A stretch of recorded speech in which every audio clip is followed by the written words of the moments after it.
पश्चिम बंगाल के कोलकाता शहर में अभी जो माहौल चल रहा है उसे देखकर कोई भी डर जाएगा, यानी कि गुस्से और अशांति का माहौल आपको देखने को मिलेगा। इस घटना ने पश्चिम बंगाल को पूरी तरह से हिला के रख दिया है और सिर्फ पश्चिम बंगाल को ही नहीं, पूरे भारत को हिला के रख दिया है। और पूरे भारत में बस यही नारा हमको देखने को मिल रहा है कि वी वांट जस्टिस, हमें न्याय चाहिए।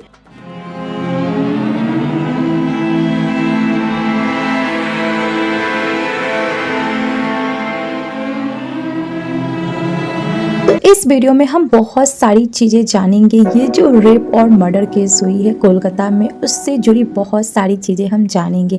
और आप अगर पूरा वीडियो देखते हैं तो रियली आपको का पूरा डिटेल आपको मिल जाएगा। पहला पॉइंट हम ये कवर करेंगे कि 9 अगस्त से लेकर अभी तक जो मामला चल रहा है उसमें क्या क्या चीजें हुई है। तो फर्स्ट हम कवर करते हैं 9 अगस्त की रात को क्या हुआ था। इस रात को कोलकाता के आरजी मेडिकल कॉलेज और हॉस्पिटल में 31 साल की पोस्ट ग्रेजुएट ट्रेनिंग डॉक्टर के साथ रेप और मर्डर होता है कि डेड बॉडी जो है वो हॉस्पिटल के सेमिनार हॉल में मिलती है और इस डॉक्टर के बॉडी पे बहुत तरह के निशान मिलते हैं और शरीर का जो हाल होता है जिसे देखकर हम बता नहीं सकते हैं कि वो कितनी ज्यादा पेनफुल मौत दिया गया है। और इस घटना को आत्महत्या घोषित कर दिया गया और लड़की के माता पिता को यह इंफॉर्मेशन दिया कि आपकी बेटी ने सुसाइड कर लिया है। और फिर क्या होता है कि रात के समय पुलिस स्टेशन में एक FIR दर्ज की जाती है। अब आते हैं 10 अगस्त को। तो कोलकाता पुलिस ने ट्रेनिंग डॉक्टर के रेप और मर्डर केस के मामले को में आरोपी संजय राय को गिरफ्तार कर लिया। इस पे इल्जाम लगाया गया कि इसी ने मर्डर किया और रेप किया। और फिर 11 अगस्त को बंगाल सरकार ने इस हॉस्पिटल के अंदर जो चीजें हुई थी उसके लिए छानबीन शुरू कर दिया गया और इसमें के प्रिंसिपल को पोस्ट से हटा के उनको ट्रांसफर कर दिया गया। और 12 अगस्त को इस कॉलेज के जो प्रिंसिपल है यानी संदीप घोष ने अपना इस्तीफा दे दिया और उसके बाद जो प्रदर्शन शुरू हुआ वो आप देख ही सकते हैं। और फिर 13 अगस्त को कलकत्ता हाईकोर्ट ने इस मामले में कार्रवाई शुरू कर दी और इस मामले को CBI को सौंप दिया गया। और 14 अगस्त को 25 सदस्यीय CBI की टीम का एक गठन किया गया और जांच शुरू की। और पश्चिम बंगाल की मुख्यमंत्री यानी कि ममता बनर्जी ने एक विरोधी रैली की घोषणा कर दी कि हम रैली करेंगे। और 15 अगस्त को लोगों को पता नहीं था और इस हॉस्पिटल में एक बड़ी तैनाक में लोगों को घुसा दिया गया और बहुत ही तोड़फाड़ की गई, लोगों पे मारपीट हुआ।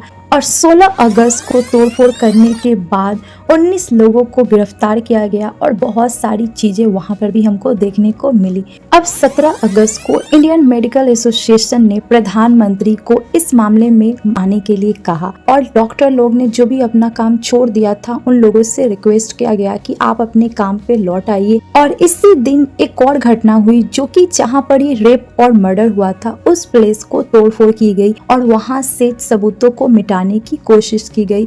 अब हम आते हैं 18 अगस्त को क्या होता है। तो जो भी लोगों को गिरफ्तार किया गया था लोगों ने दबाव किया पर फिर भी कोई खास रिजल्ट नहीं आया और फिर सुप्रीम कोर्ट ने इस घटना को आगे 20 तारीख तक पोस्टपोन कर दिया। 19 अगस्त को क्या हुआ तो CBI ने संदीप घोष से बहुत सारी पूछताछ की और पब्लिक ने ये सिफारिश किया कि इसका पोलियोग्राफ टेस्ट किया जाए और भी बहुत सारी चीजें। और फिर 20 अगस्त को इस मामले की और छानबीन की गई और कोलकाता पुलिस को ये कहा गया कि जो भी सबूत है उसको जल्दी से पेश किया जाए। अब आते हैं 21 अगस्त को। कोलकाता पुलिस ने इस हॉस्पिटल में जो भी तोड़फोड़ की गई थी उसमें से 3 लोगों को गिरफ्तार किया गया।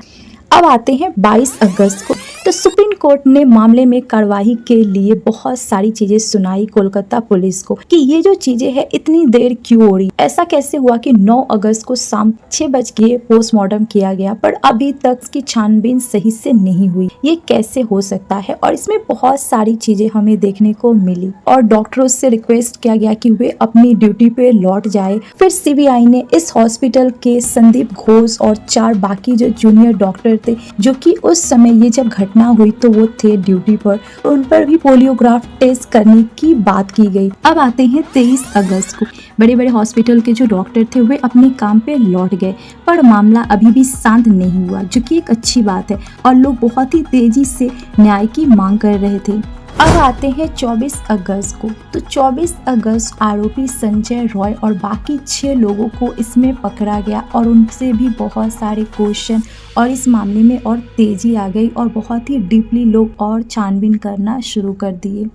अब आते हैं 25 अगस्त को क्या हुआ। तो सीबीआई ने कोलकाता के प्रेसिडेंसी जेल में संजय राय पर पोलियोग्राफ टेस्ट किया गया और सीबीआई ने संस्था में बाकी जो भी चीजें थी उसकी छानबीन करना शुरू कर दी। और 26 अगस्त को कुछ और ही बवाल हुआ। पश्चिम बंगाल की मुख्यमंत्री ममता बनर्जी को यहाँ के लोगों ने इस्तीफा देने को कहा और बहुत ही फटकार लगाया कि वो कर क्या रही हैं, उनको अपने पोजीशन से हट जाना चाहिए। अब आते हैं 27 अगस्त को हावड़ा में पश्चिम बंगाल के और भी बाकी जो भाग थे वहाँ पर रैलियां निकाली गई है और उसमें भाग लेने वाले सैकड़ों जो लोग थे वो मुख्य रूप से युवा थे जो कि कॉलेज या स्कूल के स्टूडेंट थे आप बोल सकते हैं। और मामला इतना ज्यादा सीरियस हो गया कि और लोगों पर डिफरेंट टाइप के टॉर्चर किए गए, जैसे कि आंसू गैस या फिर पानी की बौछार या फिर लाठीबाजी, सारी चीजें आम जनता पर की गई।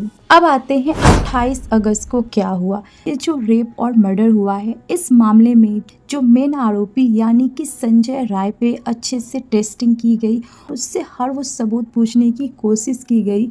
अब आते हैं 29 अगस्त को क्या हुआ। तो सीबीआई ने आरजीकर मेडिकल कॉलेज के 2 सिक्योरिटी गार्ड पर भी पोलियोग्राफ टेस्ट करवाया। अब जो भी चीजें मैंने आपको बताई उसी को मैं 9 अगस्त से लेकर अभी तक जो भी चीजें हुई है उसको मैं आपको संक्षेप में बताने की कोशिश करूंगी। तो 9 अगस्त को आरजीकर मेडिकल कॉलेज के सेमिनार हॉल में हमें ट्रेनिंग डॉक्टर की बॉडी मिली। 10 अगस्त को जो मेन विक्टिम था यानी कि संजय राय को गिरफ्तार किया गया। 12 अगस्त को इस कॉलेज के प्रिंसिपल संदीप घोष ने इस्तीफा दे दिया। अब 13 अगस्त को क्या होता है कि कलकत्ता के हाई कोर्ट में सही से काम नहीं चल रहा था तो इस केस को सीबीआई को दे दिया गया। अब आते हैं 14 अगस्त। तो 14 अगस्त को सीबीआई ने अपनी इंक्वायरी शुरू कर दी और फिर से इस कॉलेज में हमला हुआ। अब आते हैं 16 अगस्त को क्या हुआ। तो सीबीआई ने संदीप घोष को हिरासत में लिया और पुलिस जो सही से काम नहीं कर रही थी उनको अच्छे से फटकार लगाई। अब आते हैं 18 अगस्त को क्या हुआ। तो सीबीआई ने आरोपी संजय का साइकोलॉजिक टेस्ट कराया और संदीप घोष से भी बहुत पूछताछ की और सुप्रीम कोर्ट ने खुद इस केस को लिया। अब आते हैं 20 अगस्त को क्या हुआ। तो सुप्रीम कोर्ट ने मेडिकल प्रोफेशनल की सेफ्टी के लिए टास्क फोर्स बनाया और कहा कि एक और रेप का हम इंतजार नहीं कर सकते हैं। अब आते हैं 21 अगस्त को। तो CISF ने आरजीकर मेडिकल कॉलेज की सुरक्षा संभाली और जो भी हिंसा हो रही थी उस पर कंट्रोल करने की कोशिश की गई और 3 पुलिस को भी सस्पेंड किया गया। तो 24 अगस्त को तो सीबीआई ने कॉलेज के प्रिंसिपल संदीप घोष और बाकी 4 डॉक्टरों पर भी पोलियोग्राफ टेस्ट किया गया। अब आते हैं 28 अगस्त को। तो बीजेपी ने 12 घंटे के लिए बंगाल बंद की घोषणा की जिसमें कई जिलों में बीजेपी और टीएमसी के भी वर्कर थे, उनके बीच में काफी लड़ाई हुई। 29 अगस्त को सीबीआई ने आरजीकर मेडिकल कॉलेज के 2 सिक्योरिटी गार्ड पर भी साइकोलॉजी टेस्ट किया गया। ये जो मैंने आपको बताया ये एक संक्षिप्त भाग बताया जो कि 9 अगस्त से लेकर अभी के बीच में जो भी घटनाएं हुई है उसका मैंने इम्पोर्टेंट पॉइंट आपको बताया और समझाया। अब आते हैं हम कुछ और इम्पोर्टेंट पॉइंट को जानते हैं। ये जो रेप और मर्डर केस हुआ इसमें जो विक्टिम थी यानी कि जिसके संग ये घटना हुई उसकी बॉडी से हमें क्या क्या चीजें देखने को मिली। बहुत ज्यादा बुरी तरह से मारा गया। अगला जो रिपोर्ट मिला कि लड़की जब चिल्ला रही थी तो उसके मुंह और नाक को दबाने की कोशिश की गई, उसके गले को दबाने की कोशिश की गई और पूरी तरह से उसके गर्दन की हड्डी को भी तोड़ दी गई कि वो चिल्ला ना सके।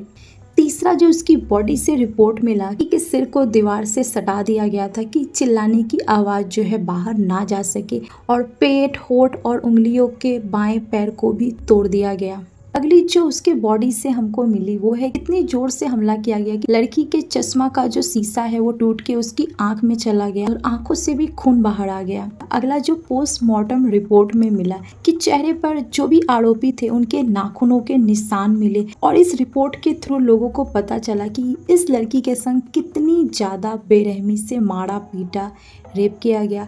और इसी बीच में ममता बनर्जी जो कि पश्चिम बंगाल की मुख्यमंत्री हैं 2 लेटर उन्होंने प्रधानमंत्री को लिखा जो कि आप स्क्रीन पे देख सकते हैं। अब इसी में एक और चीज़ मैं ऐड करूँगी जो कि बहुत ही इम्पोर्टेंट है कि सुप्रीम कोर्ट ने 4 टिप्पणियाँ लिखी इस केस पे। पहला जो उन्होंने टिप्पणी बताई वो है सुबह 5 बजे मौत हुई, तो इसकी मौत की रिपोर्ट जो है वो 11:45 पर एफआईआर क्यों दर्ज की गई। अगला जो टिप्पणी है वो अननेचुरल डेथ रिपोर्ट दर्ज करने से पहले पोस्टमार्टम कैसे कर दिया लोगों ने। अगला जो टिप्पणी की गई है पिछले 30 सालों में पुलिस की ऐसी लापरवाही नहीं देखी गई जो कि हमेशा ही होती रहती है। अगला जो बताया गया है इस केस में महिला एएसपी अधिकारी की भूमिका पर संदेह।